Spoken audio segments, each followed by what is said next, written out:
बड़ी खबर बिहार से हमें मिल रही है। आपको बता दें, बिहार चुनाव में लालू यादव के बेटे और पूर्व आरजेडी नेता तेज प्रताप यादव ने एक बड़ी सियासी चाल चली है। तेज प्रताप ने घोसी विधानसभा सीट से जयप्रकाश कुमार उर्फ गांधी यादव को प्रत्याशी बना दिया है। और इसके साथ ही जब राहुल गांधी और तेजस्वी यादव को लेकर सवाल पूछा गया तो तेज प्रताप का कहना है कि राहुल तेजस्वी जी जाने क्या करना है। इसके साथ ही तेज प्रताप ने कहा कि टीम तेज प्रताप के संगठन से और लोग जुड़ना चाहते हैं, उनका भी स्वागत। सुनिए प्रत्याशी के ऐलान के बाद तेज प्रताप क्या कुछ कह रहे हैं।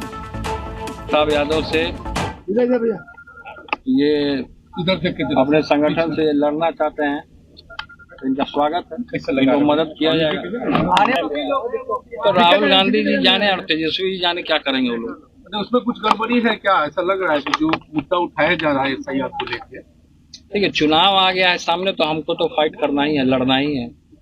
अब क्या मामला है, नहीं मामला है, वो लोग जाने, उनका काम जाना। जो वोटर आईडी लोग का बन जा रहा है उसको कहेंगे। चुनाव आता है तभी सब हड़बड़ाहट होता है।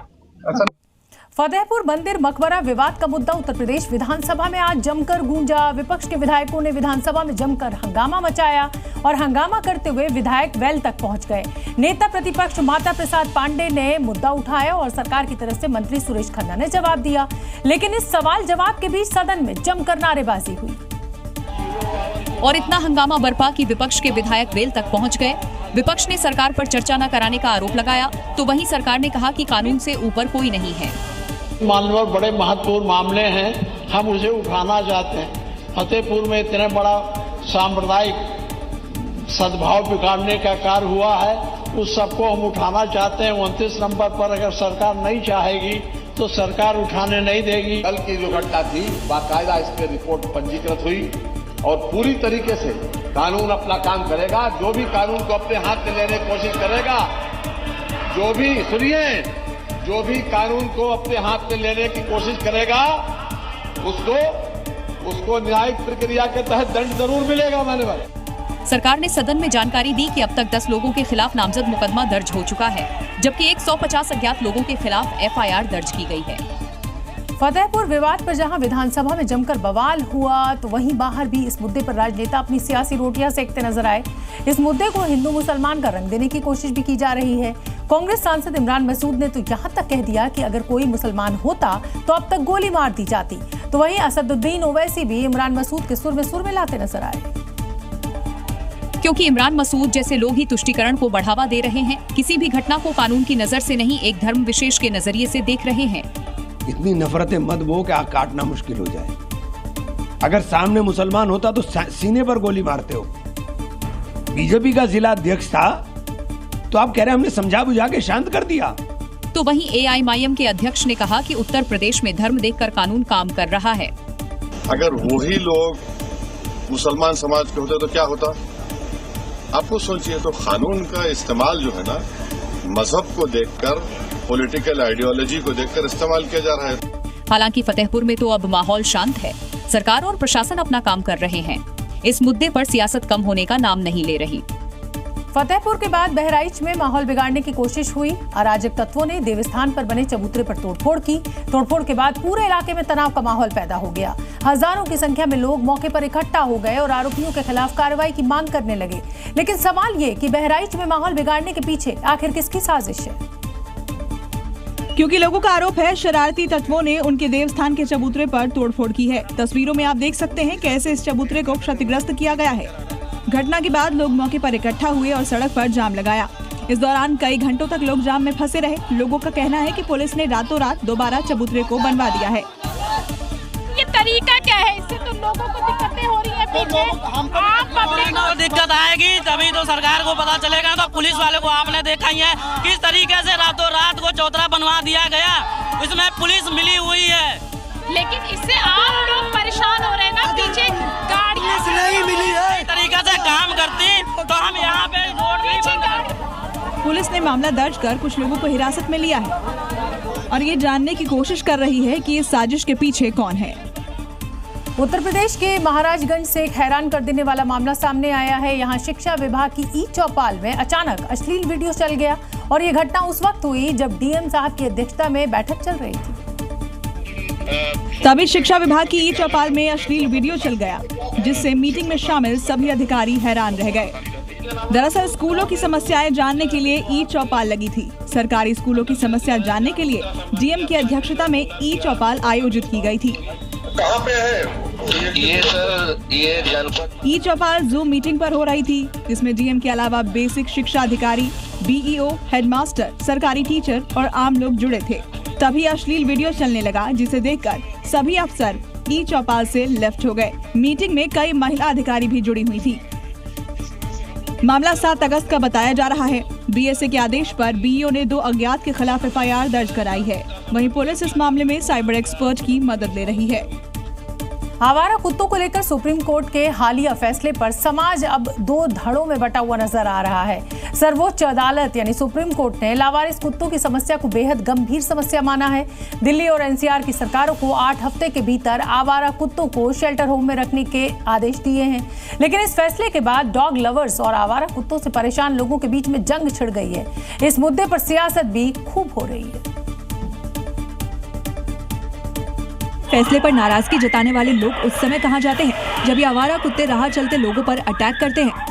Animal right activist Maneka Gandhi ने भी फैसले पर सवाल उठाए। शेल्टर तो एक भी नहीं है पूरे दिल्ली में, तो कहां डालेंगे? 3 लाख कुत्ते, 3 लाख कुत्तों को कहां, कौन से शेल्टर में आप डालेंगे? एनिमल लवर हम भी हैं, पर जब संख्या इतनी उनकी ज्यादा हो जाए और हर रोज बच्चे को, महिला को, बुजुर्ग को काटने लग जाए, पार्कों में घूमना बंद हो जाए, बच्चों का खेलना बंद हो जाए, तो जाहिर तौर पर है कि सुप्रीम कोर्ट का ये फैसले को उनको स्वागत करना चाहिए। वहीं लोकसभा में नेता प्रतिपक्ष राहुल गांधी ने एससी के फैसले पर कहा कि दिल्ली एनसीआर से सभी आवारा कुत्तों को हटाने का निर्देश मानव और विज्ञान आधारित दशकों पुरानी पॉलिसी से पीछे हटने जैसा है। ये बेजुबान कोई समस्या नहीं है जिन्हें मिटा दिया जाए। आवारा कुत्तों के मामले में सियासत भले ही हो रही हो, लेकिन हमारे लिए ये जानना बेहद जरूरी है कि सुप्रीम कोर्ट को आखिर ये फैसला देने की जरूरत क्यों पड़ गई। सुप्रीम कोर्ट ने 28 जुलाई को डॉग बाइट और रेबीज से होने वाली मौत के बढ़ते हुए आंकड़ों पर खुद संज्ञान लिया, क्योंकि 2024 में देश भर में 37 लाख से अधिक डॉग बाइट के मामले दर्ज हुए थे, जिसमें से 5,19,000 से ज्यादा पीड़ित 15 साल से कम उम्र के बच्चे थे। दिल्ली में रेबीज से 54 संदिग्ध मौतें हुई। दिल्ली में हर दिन औसतन 2000 डॉग बाइट की घटनाएं सामने आ रही हैं। दुनिया में होने वाली रेबीज से होने वाली मौतों में भारत का आंकड़ा 36% है। अब जरा खुद सोचिए कि दिल्ली में आवारा कुत्तों का कितना आतंक है। लोग पार्क और सड़कों पर टहलने से डरते हैं। सुनिए दिल्ली की जनता इस फैसले पर क्या कहती है। पार्क में तो मत पूछिए, बहुत बुरा हाल है। सुबह सुबह लोग अकेले आने में डरते हैं। अभी पीछे की बात है, एक बंदे के पीछे लग गया और बाइक से गिर गया, उसे फ्रैक्चर हो गया पैर में, और बहुत ही ज्यादा आवारा कुत्ते घूम रहे हैं। सुप्रीम कोर्ट का ये फैसला बहुत ही पब्लिक के हित में है। ये शेल्टर होम बनाए जाए, इनको क्या कहते हैं उसके अंदर रखा जाए। कुछ लोगों का ये भी कहना है कि आवारा कुत्तों को शेल्टर होम भेजने का फैसला बिल्कुल सही है। जितना वो हमारे लिए खतरनाक है, हम लोग भी उतना उसके लिए खतरनाक है। उसको भी सुरक्षा मिलेगी, क्योंकि कई बार एक्सीडेंट में कुत्ते भी मरते हैं, आदमी के साथ साथ कुत्ते भी मरते हैं। बहुत दिक्कत है, काट लेते हैं, कोई हाँ नहीं भरता क्यों हमारा है। सुप्रीम कोर्ट के फैसले का विरोध पेटा इंडिया भी कर रही है, लेकिन जब छोटे छोटे बच्चों को ये आवारा कुत्ते निशाना बनाते हैं, तब ये संस्थाएं कहाँ जाती हैं। बिहार में नाकामी छिपाने के लिए हर बार चूहों को दोषी ठहरा दिया जाता है। कभी चूहे शराब पी जाते हैं, तो कभी चूहे सड़क निकल जाते हैं। और ऐसा ही मामला पटना के बाढ़ इलाके से भी सामने आया है, जहां 4 लेन के साइड स्लोप में कई गड्ढे हो गए और इसके लिए भी शायद चूहे जिम्मेदार हैं। जिसका उद्घाटन सीएम नीतीश कुमार ने किया था, जिसमें कई जगहों पर दरारें आ गई, लेकिन प्रशासन इसकी जिम्मेदारी लेने के बजाय इसका ठीकरा चूहों पर फोड़ रहा है। दावा किया गया कि चूहों के बनाए बिल की वजह से पानी का बहाव शुरू हो गया, जिससे बड़े बड़े गड्ढे हो गए। कहीं कहीं पूरे एरिया में छुआ हुआ बिल कर देता, कहीं से पानी का बहाव ज्यादा हो गया तो एक आध जगह टूटा, उसको हम रिपेयर कर देंगे, क्योंकि हमारा रख रखाव हमारा ही है। वहीं स्थानीय निवासियों ने अधिकारी के बयान को बेतुका बताया। चूहा बिल नहीं करता है इसको। चूहा का कोई इसमें नहीं, कुछ नहीं है। चूहा के एकरा में कोई सवाल है? देखिए कितना मट्टी जमा हुआ है। इस साल मार्च में सीएम नीतीश कुमार ने पुल के एक लेन का शुभारंभ किया था। करीब 837 करोड़ रुपए की लागत से बख्तियारपुर मोकामा 4 लेन का काम 2017 में शुरू हुआ था, जो सीएम नीतीश कुमार का ड्रीम प्रोजेक्ट था। पुष्पा 2 स्टार अल्लू अर्जुन का एक वीडियो सोशल मीडिया पर खूब वायरल हो रहा है। दरअसल हाल ही में अल्लू अर्जुन मुंबई एयरपोर्ट पर देखे गए, जहां चेकिंग के दौरान वो सीआईएसएफ जवान से बहस करते हुए दिख रहे हैं। बहस के बाद उन्हें फाइनली मास्क उतारना पड़ता है और ऐसे में लोग कह रहे हैं पुष्पा इधर तो झुकना ही पड़ेगा, क्योंकि ये एयरपोर्ट है और यहाँ बिना चेकिंग किसी की एंट्री नहीं है। सुपरस्टार अल्लू अर्जुन से जब CISF के जवान से मास्क उतारने को कहा तो पहले तो उन्होंने आनाकानी की। उनके साथ में मौजूद शख्स जवान को उनका परिचय देता रहा, लेकिन वो अपनी बात पर अड़ा रहा और अल्लू अर्जुन को आखिर में अपना मास्क उतारना पड़ा।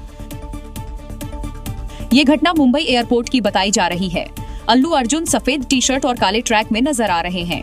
उन्होंने सिक्योरिटी चेकअप के दौरान एंट्री पॉइंट पर सुरक्षा कर्मी को अपना ID प्रूफ दिखाया, जिसके बाद सुरक्षा कर्मी ने उनसे सनग्लासेस और मास्क हटाने के लिए कहा। पहले तो एक्टर थोड़ा हिचकिचाते हैं और फिर वो सुरक्षा कर्मी से बहस करते दिखे और अंत में अल्लू अर्जुन को अपना मास्क उतारना पड़ा। सोशल मीडिया में एक्टर का ये वीडियो खूब वायरल हो रहा है।